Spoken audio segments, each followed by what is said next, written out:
e os demais irmãos, eu convido que mais uma vez abram a Bíblia Sagrada, agora na primeira carta de Pedro, capítulo 1. Vamos dar continuidade às nossas mensagens aqui, hoje a partir do versículo 22. Primeira de Pedro, capítulo 1, do versículo 22 até o versículo 25.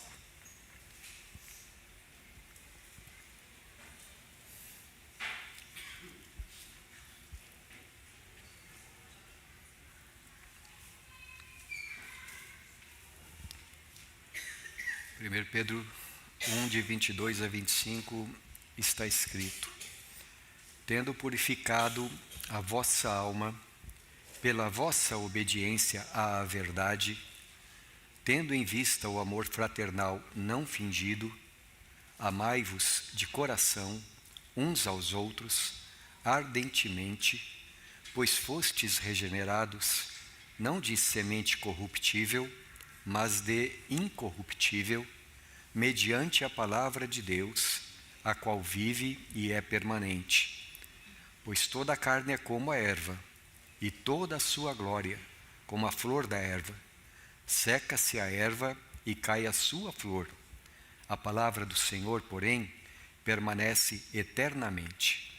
Ora, esta é a palavra que vos foi evangelizada. Até aqui, meus irmãos. Nós temos observado a cada semana, à medida em que lemos e meditamos nesta palavra, nesta carta aqui do apóstolo Pedro, e não poderia ser diferente. O apóstolo Pedro tinha a sua doutrina profundamente arraigada nas doutrinas do Antigo Testamento, nos escritos dos profetas, conforme interpretados e ensinados por Jesus. Porque Jesus é aquele que nos traz a verdadeira interpretação das Escrituras Sagradas. E em nossa última meditação, nós consideramos aquele que, segundo nos parece, é o grande ensino que Pedro desenvolve nessa carta, quando ele diz assim para nós: sede santos, porque eu, o Senhor vosso Deus, sou santo. E quando o apóstolo Pedro está falando então a respeito do tipo de vida de santidade, o que ele quer dizer com isso? No restante todo da sua carta ele vai descrevendo o que isso significa nas várias áreas da nossa vida, na família, na igreja, no mundo lá fora, perante as pessoas de fora, o que significa na prática ser santo. Agora, de todas as coisas que ele fala a respeito do que significa ser santo, me parece, irmãos, que uma definição delas também está no capítulo de número 2, no versículo 21, aqui desta carta. Porque veja o que ele diz, no capítulo 2, versículo 21. Porquanto para isto mesmo fostes chamados, pois que também Cristo sofreu em vosso lugar, deixando-vos exemplo para seguirdes os seus passos. Então veja, no contexto aqui, nós voltaremos a esse texto brevemente, se Deus quiser, mas no contexto aqui o apóstolo Pedro está falando especificamente da questão do sofrimento. Como é que o crente precisa se comportar diante da injustiça que ele vê nesse mundo e da injustiça que ele muitas vezes sofre na sua própria pele. Então Pedro diz aqui, dentro desse contexto, ele diz assim: Jesus deixou o exemplo para nós, a maneira como ele viveu é o nosso exemplo. E quando ele fala isso, ele não está citando algo que nós devemos levar em consideração só quando estamos sofrendo. Porque o apóstolo Paulo em outro lugar escreve: sede, pois, imitadores de Deus como filhos amados. Andai em amor como Cristo também nos amou. No outro lugar ele diz: sede meus imitadores como eu sou de Cristo. E em João capítulo 13, é o próprio Jesus que fala assim: eu vos dei exemplo. Então, ser santo, para a gente resumir, significa olhar para Jesus. Porque Jesus falou assim: quem me vê a mim, vê o Pai. Se nós queremos entender o que é ser santo, assim como Deus é santo, é para Jesus que nós precisamos olhar. Quando o apóstolo Pedro ele cita este versículo do Antigo Testamento, ele está se referindo a um livro em especial, que nós podemos dizer assim, é o livro que mais enfatiza ou que mais descreve no Antigo Testamento o fato de que nós precisamos viver em santidade. Ele está falando do livro de Levítico, onde pelo menos 2 vezes Deus diz: sejam santos porque eu sou santo. Mas eu acho que vale a pena, meus irmãos, nesse momento, nós irmos lá para o livro de Levítico. Eu queria ler com vocês, lá no capítulo 20, os versículos 7 e 8. Levítico capítulo 20, versículos 7 e 8. Me parece que nós estamos com algum problema de projeção, né? É isso. Levítico capítulo 20, versículos 7 e 8.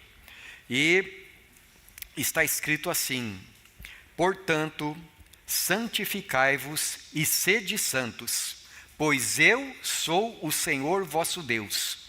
Guardai os meus estatutos e cumpri-os. Eu sou o Senhor que vos santifico. Aqui, meus irmãos, você percebeu quão bonita, quão maravilhosa essa doutrina? No versículo de número 7, o Senhor Deus dá um mandamento para o seu povo. E ele diz assim: sejam santos ou santificai-vos e sede santos, porque eu sou o Senhor vosso Deus. Essa é a grande razão. Mas, ao mesmo tempo, Deus sabe que nós não podemos nos santificar a partir da sua graça. Por isso, no versículo seguinte, depois de ter nos ordenado a ser santos, ele diz assim: eu sou o Senhor que vos santifico. Aquilo que Deus ordena fazer é aquilo que Ele mesmo realiza em nós. Ou como diz o apóstolo Paulo: desenvolvei a vossa salvação com temor e tremor, porque Deus é quem efetua em vós tanto o querer como o realizar da sua vontade. Então nós devemos viver uma vida de santidade porque temos Deus nos santificando. Me faz lembrar de uma oração muito bonita que Agostinho de Hipona fez no seu livro Confissões. Aliás, todo o livro é muito bonito, mas ele escreveu assim: ó Senhor, só na grandeza da vossa misericórdia coloco toda a minha esperança. Dai-me o que me ordenais, e ordenai-me o que quiseres. Quer dizer, Deus, aquilo que o Senhor manda eu fazer, me concede isso. E em me concedendo isto, então o Senhor pode mandar qualquer coisa, porque aí eu terei a capacidade de fazer.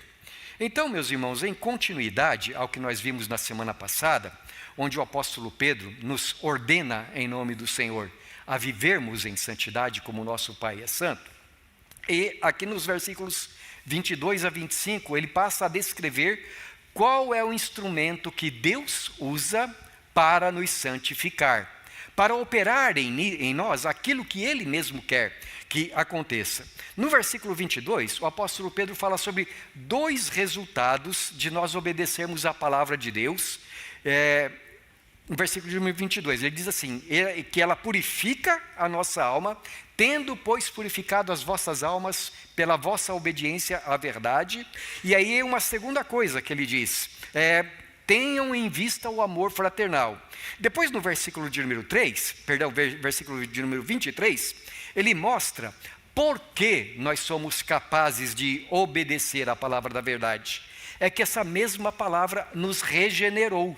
E depois, nos versículos 24 a 25, ele, citando o profeta Isaías, ele fala sobre o poder dessa palavra que foi evangelizada a nós. É a palavra de Deus. E, portanto, é uma palavra, além de transformadora, além de ser uma palavra regeneradora, é também uma palavra que permanece para sempre. As gerações passam, mas a palavra de Deus permanece eternamente. Então, meus irmãos, nesta noite, o que nós vamos fazer é considerar esses 3 frutos, digamos assim, da operação da palavra de Deus na nossa vida, através da qual Deus está fazendo a sua obra de nos santificar. Primeira coisa que eu quero destacar está no versículo de número 23.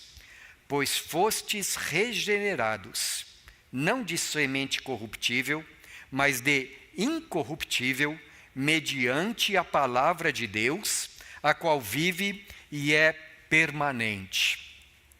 Essa palavra regeneração é uma palavra muito usada nas Escrituras Sagradas, em vários lugares do Novo Testamento, e ela significa, literalmente, todos nós sabemos, ser gerado de novo, ser gerado outra vez. E daí, novo nascimento. A primeira pessoa que usa essa palavra no Novo Testamento é quem mesmo? O Senhor Jesus. Em João capítulo 3, eu peço que vocês que puderem acompanhar, acompanhem ali. Em João capítulo 3, o Senhor Jesus estava conversando com um homem chamado Nicodemos, e ele queria conhecer o caminho da eterna salvação. Ele queria conhecer a doutrina de Jesus. Então Jesus, João capítulo 3, versículo 3, ele diz assim para Nicodemos, está escrito assim: a isto respondeu Jesus, em verdade te digo, se alguém não nascer de novo, não pode ver o reino de Deus. Veja, Jesus, que veio do céu para nos salvar, para nos redimir dos nossos pecados, nós que estávamos espiritualmente mortos, sem comunhão com Deus, sem ter a certeza e nem podendo ter o conhecimento da nossa salvação, Jesus mostra aqui qual é o caminho. Ele diz assim, olha, o caminho é através do novo nascimento, ou da regeneração. Se alguém não nascer de novo, não pode ver o reino de Deus. Nicodemos não entendeu muito bem o que Jesus falou, então ele perguntou para Jesus, mas como pode acontecer isso? Como é que pode um homem renascer sendo velho? E Jesus então respondeu, versículos 4 a 6 está escrito assim, perguntou-lhe Nicodemos, como pode um homem nascer sendo velho? Pode porventura voltar ao ventre materno e nascer segunda vez? Jesus respondeu para ele, em verdade te digo, quem não nascer da água e do Espírito não pode entrar no reino de Deus. O que é nascido da carne é carne, o que é nascido do Espírito é Espírito. Então veja a doutrina do Senhor Jesus. Nicodemos pergunta para ele, Senhor, eu tenho que voltar no ventre da mãe, nascer outra vez, para ver o reino de Deus? E Jesus responde para ele, eu não estou falando de um nascimento da carne, não estou falando de reencarnação, eu estou falando de um renascimento espiritual. A água do batismo, como nós costumamos dizer, e Tito diz isso perfeitamente, a carta de Paulo a Tito, é um símbolo daquele renascimento que o Espírito Santo opera no coração do ser humano, para que o ser humano possa ver o reino de Deus, para que o ser humano possa ser salvo pelo Senhor Jesus Cristo. Então, Jesus está dizendo, olha, é necessário uma profunda transformação espiritual, é necessário uma pessoa ser nova criação, nova criatura. O profeta Ezequiel, numa profecia a respeito disto, capítulo de número 36 do profeta Ezequiel, ele nos ajuda, ele traz uma luz muito grande sobre este novo nascimento, ou esse renascimento espiritual. Uma promessa do Senhor através do profeta, capítulo 36, de Ezequiel, versículos 25 a 27, está escrito assim, então aspergirei água pura sobre vós e ficareis purificados, de todas as vossas imundícias, e de todos os vossos ídolos vos purificarei. Dar-vos-ei coração novo, e porei dentro de vós espírito novo. Tirarei de vós o coração de pedra, e vos darei coração de carne. Porei dentro de vós o meu espírito, e farei que andeis nos meus estatutos, guardeis os meus juízos, e os observeis. Novo espírito, Deus promete, novo coração, é ter uma vida transformada pelo Espírito Santo, o que faz de uma pessoa uma nova criação, passa a ter uma vida nova, passa a ser uma vida caracterizada por andar nos caminhos de Deus, uma vida de pureza, de obediência aos mandamentos do Senhor, uma obediência que começa no coração, pois como também disse Jeremias, e lemos no início na carta aos Hebreus, diz Deus, na sua mente lhes imprimirei as minhas leis, também sobre o seu coração as inscreverei. Eu serei o seu Deus, e eles serão o meu povo. Ora, tudo isto, este novo nascimento, essa transformação que o Espírito Santo opera em nós, diz o apóstolo Pedro, veio através da palavra que nos foi evangelizada. Veio através da palavra de Deus. A palavra de Deus é o instrumento através do qual o Espírito Santo nos regenera. Por que nós podemos ser santos? Porque Deus nos regenerou, nos fez nascer de novo pela sua palavra. Agora, eu quero fazer uma pergunta, pensando assim no nascimento natural. Quem de vocês pediu para nascer? Quem de vocês disse, tal dia e tal hora eu quero nascer? É claro que ninguém pediu para nascer, não é mesmo? Porque Deus fez com que nós fôssemos concebidos lá no ventre da mãe, pela sua própria vontade. Ora, a Bíblia diz que espiritualmente falando é a mesma coisa, porque nós estávamos mortos em nossos delitos e pecados. E você já viu algum morto pedir alguma coisa? Eu tenho certeza que não. Se você me disser, não, um dia apareceu um morto para mim, você sabe que a Bíblia diz que isso é mentira, não é? Porque os mortos não se comunicam com os vivos, diz a Escritura Sagrada. Pois bem, o Senhor Jesus diz aqui, falando com Nicodemos ainda, ele diz assim, o Espírito sopra onde quer. Você é como o vento. Você ouve a voz do vento, não sabe para onde ele... Apenas você ouve a sua voz. Assim também todo aquele que é nascido do Espírito. Isto é, o Espírito Santo soberanamente age sobre a vida, ou antes sobre aquele morto espiritualmente, dando vida para ele mediante a palavra de Deus. A segunda coisa que diz o apóstolo Pedro, que eu quero destacar, é o que acontece então quando Deus nos dá vida. Capítulo de número 1 ainda, versículo de número 22, ele diz assim, tendo purificado a vossa alma pela vossa obediência à verdade, tendo em vista o amor fraternal não fingido, amai-vos de coração uns aos outros ardentemente. Tem duas coisas aqui que o apóstolo Pedro diz que é resultado de a palavra de Deus ter vindo a nós. Eu comecei com a palavra regeneração, porque é a primeira coisa que acontece. Mas depois existem certos resultados de a palavra de Deus ter nos regenerado. A primeira coisa é a obediência a essa mesma palavra. Como disse Pedro aqui no comecinho da sua carta, nós fomos eleitos por Deus para a obediência e a santificação do Espírito e a obediência pela aspersão do sangue do Senhor Jesus Cristo. Então, obedecendo ao Evangelho, ou obedecendo à palavra de Deus, como resultado de termos sido regenerados, então a primeira coisa que vai acontecer, meus irmãos, é viver uma vida de obediência. E a segunda coisa, ele diz assim, tendo em vista o amor fraternal não fingido. Aqui uma distinção. A regeneração é obra inteiramente de Deus, mas o crescimento na nossa salvação é algo que nós trabalhamos juntos com Deus. Por que eu digo isso? Porque Ele opera em nós o querer e o realizar da sua vontade, e então o que nós fazemos? Desenvolvemos a nossa salvação com temor e tremor. Isto é, na regeneração não há nada que nós façamos, mas no crescimento espiritual, naquilo que nós estamos chamando de santificação, de viver uma vida cada vez mais parecida com Jesus, então nós que estamos obedecendo, porque Deus está trabalhando em nós, e então nós estamos respondendo à obra de Deus na nossa vida. Então, essa é a primeira coisa. A segunda é amar o irmão. Tendo uma vez purificado a alma através da obediência à verdade, o amor vai ser uma consequência. Por quê? Porque ninguém pode amar primeiro, diz o apóstolo Paulo, se antes o seu coração não tiver sido purificado, se antes o seu coração não tiver sido transformado, se antes os pecados não tiverem sido apagados.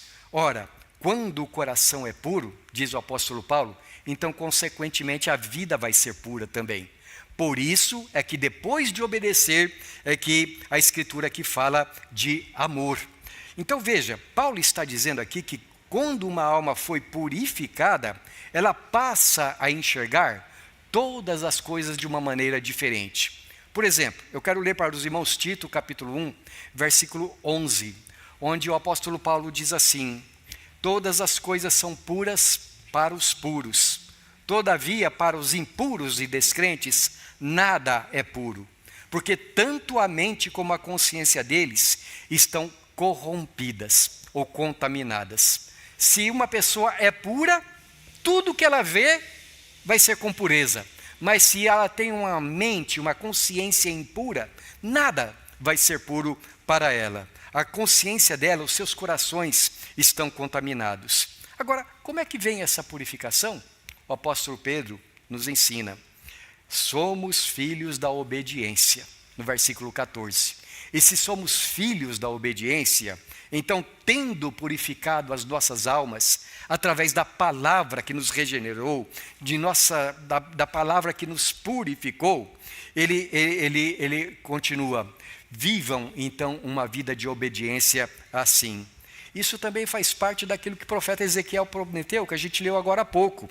Derramarei água pura sobre vós, e vos purificarei das vossas imundícies e dos vossos ídolos. Certamente Pedro estava aqui transmitindo o ensino do Senhor Jesus. Você se lembra lá em João capítulo 15, quando Jesus diz assim: vós já estáis limpos pela palavra que vos tenho falado. É a palavra de Deus que nos purifica. E ela nos purifica quando nós a obedecemos, quando nós a abraçamos. E é por isso também que no Salmo 119 está escrito assim: de que maneira o jovem poderá guardar puro o seu caminho? Observando-o segundo a tua palavra. Você é regenerado? Então segue-se a uma vida de obediência à palavra de Deus. E a terceira coisa que o apóstolo Pedro diz aqui, o amor fraternal como norma de vida. Tendo obedecido à palavra da verdade, ou tendo obedecido à verdade e assim purificando as vossas almas, tenham em vista o amor fraternal. Uma vez que nós somos filhos do Pai Celestial, o que o Pai Celestial espera de nós? Que sejamos como Ele. E Deus é o quê? Deus é amor. Então segue-se naturalmente que uma vida caracterizada pelo amor é a característica do Filho de Deus. Vós sois meus discípulos, se tiverdes amor uns pelos outros. Certa ocasião, uma senhora me pediu alegremente que fosse visitar o marido dela, porque, segundo ele falou, ele havia se convertido. Então ela pediu que eu fosse visitá-lo, e eu fui. E começamos a conversar, e eu era seminarista até ainda nessa época, né? E à medida que a gente conversava, eu comecei a achar alguma coisa estranha. Por exemplo, a filhinha dele veio trazer um copo d'água para a gente, uma menininha veio trazer um copo d'água para a gente, e a menininha deixou o copo d'água cair. E esse homem maltratou tanto a filha, sua desastrada, não faz nada direito. E eu comecei a desconfiar. Será que esse homem é crente mesmo? Será que ele é regenerado mesmo? E por que essa minha desconfiança, irmãos? Porque quando uma pessoa conhece o amor de Deus é derramado no seu coração pelo Espírito Santo. A primeira característica de uma pessoa convertida é amor. Amor que começa em casa, pela família. Porque, como diz o apóstolo Paulo, se você não cuida da sua própria casa, como é que vai ser com os de fora, né? E continuamos a conversar, e eu disse assim para ele: você não quer fazer uma série de estudos bíblicos comigo? Ele disse: não, já estou estudando lá na igreja onde eu me converti, não precisa não. E eu fui para casa muito mal impressionado. Eu fiquei pensando, tenho minhas desconfianças. Uns 2 ou 3 meses depois, aquele homem apareceu na igreja em que eu trabalhava, e no final do culto ele me disse: olha, hoje eu estou muito contente. Aquele homem estava visivelmente bêbado. E ele me disse assim: hoje eu estou muito contente. Foi o primeiro dia que eu tomei a Santa Ceia. Eu cheguei na igreja e falei lá para o obreiro que eu tinha tomado umas cervejas, e o obreiro me disse assim: um golinho a mais, um golinho a menos, não faz mal nenhum. E aí eu tomei a Santa Ceia. E esse homem continuou a dar mostras de que não era convertido. O que eu quero dizer com isso, meus irmãos? Nós podemos ter uma bela pública profissão de fé, mas se o nosso coração não é transformado em santidade para uma vida de amor, então nós estamos nos enganando a nós mesmos. Porque o que diz a Escritura? Com efeito, todos os mandamentos, não matarás, não furtarás, não adulterarás, se resumem numa só palavra: amarás o teu próximo como a ti mesmo. Então, se uma pessoa é convertida, de fato, uma vida de amor será a sua característica, será o seu jeito de ser. Vamos lá para o apóstolo João, capítulo 4, a primeira carta do capítulo 4 de João, versículos 7 e 8. E o apóstolo João está aqui repetindo esse mandamento que ele tantas vezes nos instrui lá no seu evangelho, dado pelo Senhor Jesus.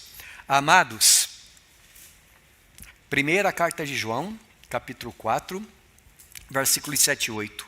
Amados, amemo-nos uns aos outros, porque o amor procede de Deus. E todo aquele que ama é nascido de Deus e conhece a Deus.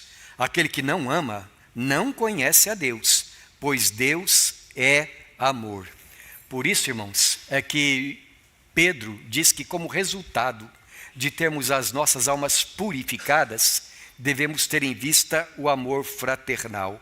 E não apenas amar, mas amar de coração, não apenas com palavras. Amar, ele diz, sem hipocrisia, não fazendo de conta, mas a palavra que ele usa é: amai-vos uns aos outros ardentemente. Os apóstolos muitas vezes, meus irmãos, descrevem para nós, de modo prático, o que significa amar. Significa, por exemplo, os maridos cuidarem bem de suas esposas. Significa as esposas serem mulheres que auxiliam os seus maridos, boas donas de casa, boas mães que cuidam bem dos seus filhos. Significa as esposas respeitarem os seus maridos suprirem as suas necessidades. Significa todos viverem com pureza nos seus relacionamentos, sem malícias, sem invejas, sem mentiras ou desonestidades. Significa buscar o bem do irmão. Quem ama, diz o apóstolo Paulo, não se vangloria, não busca a autopromoção, não busca os seus próprios interesses, mas busca o bem do seu próximo, não se comporta com orgulho. Então, amar, Jesus, Tiago, João nos ensinam, também significa ver o irmão em alguma necessidade física ou espiritual e ir ao encontro daquele que está necessitando. Isso significa amar, fazer bem a todos, diz o apóstolo Paulo, especialmente a quem é da família da fé. Mas eu quero me deter apenas num versículo aqui do apóstolo Pedro, onde ele fala um pouco mais a respeito de amor. Capítulo 4 da primeira carta, versículo de número 8, Pedro diz assim: acima de tudo, porém, tende amor intenso, uns para com os outros, porque o amor cobre multidão de pecados. Você notou as expressões que Pedro usa para descrever a intensidade do amor, ou o grau de amor? No primeiro texto é ardentemente, e no segundo texto é intensamente. Diz: o amor de vocês não pode ser pouco, não. Tem que ser muito amor uns pelos outros. E por quê? Diz aqui o apóstolo Pedro. Porque o amor cobre multidão de pecados. O apóstolo Pedro bem sabia o que era isso. Porque o apóstolo Pedro era um homem muito sincero diante do Senhor Jesus. Só que ele não conhecia o seu próprio coração. Então, na noite em que Jesus foi traído, Judas não foi o único traidor. Pedro foi infiel também. Naquela noite, Pedro, que era um dos discípulos mais falantes ali do grupo apostólico, em 3 ocasiões que ele teve a oportunidade de testemunhar ser um discípulo de Jesus, Pedro negou que conhecia a Jesus. Ele pecou grandemente. E depois, Pedro, reconhecendo o seu pecado, chorou amargamente. Mas, depois que o Senhor Jesus ressuscitou, o Senhor Jesus não chegou para ele e disse assim: Pedro, faça uma lista dos seus pecados. Não. Jesus só disse uma coisa para ele: Pedro, tu me amas? 3 vezes Jesus perguntou, assim como Pedro havia negado 3 vezes, Agora ele ia dizer 3 vezes que amava Jesus. E então, quando ele disse, sim, Senhor, tu sabes que eu te amo, Jesus restaurou a vida dele e disse, ajuda os teus irmãos. Então, quando Pedro fala, olha, o amor cobre multidão de pecados, ele sabia disso por experiência própria, porque ele era uma pessoa que havia sido perdoada. E ele diz, agora nós devemos fazer o mesmo. Concluindo, meus irmãos, a nossa meditação, como é que nós podemos viver aquela vida santa que o apóstolo Pedro diz que nós devemos viver, à semelhança do Senhor Jesus? Pedro aqui ensina como. Depois no capítulo 2 ele vai dizer assim, agora que vocês, como crianças recém-nascidas, queiram, desejem esse alimento espiritual para que vocês cresçam. Mas aqui ele fala do nascimento. Ele diz assim, olha, mediante a palavra de Deus, vocês foram regenerados. Mediante a palavra de Deus, vocês são nova criação. Mediante a palavra de Deus, o caminho dos céus está aberto para vocês. E ele diz então, uma vez que vocês são regenerados, obedeçam à verdade.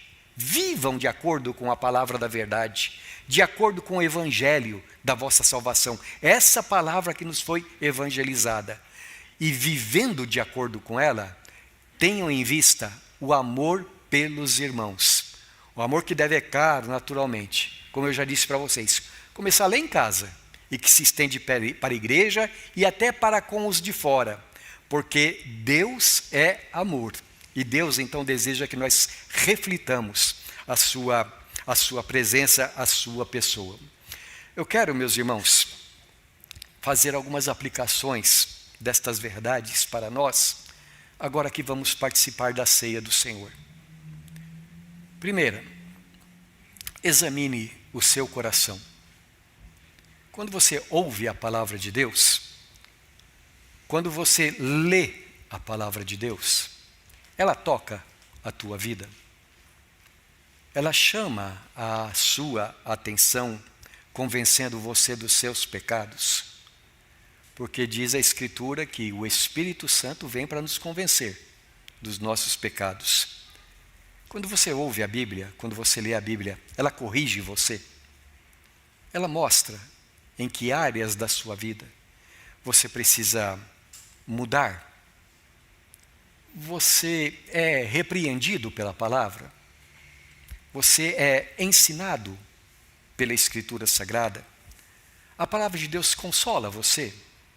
Ela fortalece a sua fé. Isto é, quando você ouve a Escritura, isso mexe com o teu coração. E depois que você ouve, depois que você sabe aquilo que a Bíblia está dizendo, você obedece? Ou lembra daquela história da terra ruim, que recebe com alegria e depois logo esquece aquilo que ouviu e deixa para lá? Você é daquele tipo de pessoa que uma vez ouvindo a palavra, coloca ela em prática? Examine o seu coração. Você fica quebrantado? Você fica pensativo? Você fica desejoso do reino de Deus? E quando vêm as tentações, é a palavra de Deus que orienta você, que te fortalece para vencer as tentações, para dizer não ao pecado? É a palavra de Deus que determina a sua linha de pensamento e o seu comportamento? Ou você é daquela pessoa que, quando vem as provações, fica com vontade de largar a mão de tudo e desanimado? Examine o seu coração. Você ama a palavra ou você ama as coisas do mundo? Você ama a vida de santidade ou o seu coração está no dinheiro, nos bens materiais, nos prazeres que esse mundo oferece?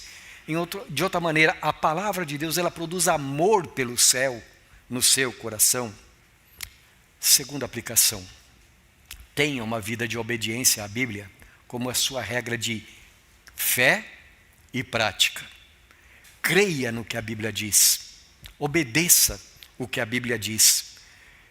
Faça dessa maneira, porque assim, conforme diz o Senhor Jesus, Ele diz: quem é o homem sábio? É aquele que vem a mim, ouve a minha palavra e a pratica. Aquele que não faz isso, diz Jesus, é como o homem que constrói a sua casa sobre areia, sem alicerce. E então vêm as tempestades, vêm os ventos e derrubam aquela casa. Construa a sua vida sobre a palavra de Deus, pela obediência, pelo praticar. Ou como diz também Tiago, aquele que ouve a palavra e não é praticante, está apenas se enganando a si mesmo. Terceiro, se há alguma coisa na sua vida que é desobediência à palavra, desobedeça a sua carne. Rompa com aquilo que está te fazendo desobedecer. Porque Jesus falou que é melhor você entrar no céu tendo um olho só do que tendo 2 olhos, ser lançado no inferno. É melhor você entrar no céu com uma mão só do que tendo 2 mãos, ser lançado no inferno. Então Jesus diz: corta o pecado da sua vida, busque santificação. E por último, a grande regra para nós nos examinarmos a nós mesmos: tenho um espírito de perdão?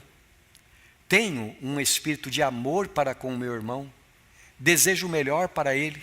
Faço o melhor para ele?